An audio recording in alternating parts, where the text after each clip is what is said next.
So in this Questrade tutorial video, I am going to be showing you guys how to buy Chevron stock, ticker symbol CVX in Canada, using Questrade. So once Questrade's opened up, what I want you to do is to go to the bottom left here and press on buy/sell or the dark green icon.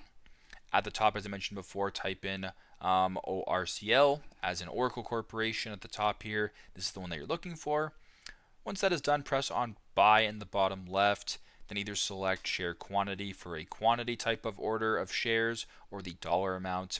Once that is done, go to the bottom, press on the green next icon, and then follow the steps. So very simple, very straightforward. This is how to buy Chevron stock, ticker symbol CVX in Canada using Questrade. Thanks again for watching, and I hope this video helps.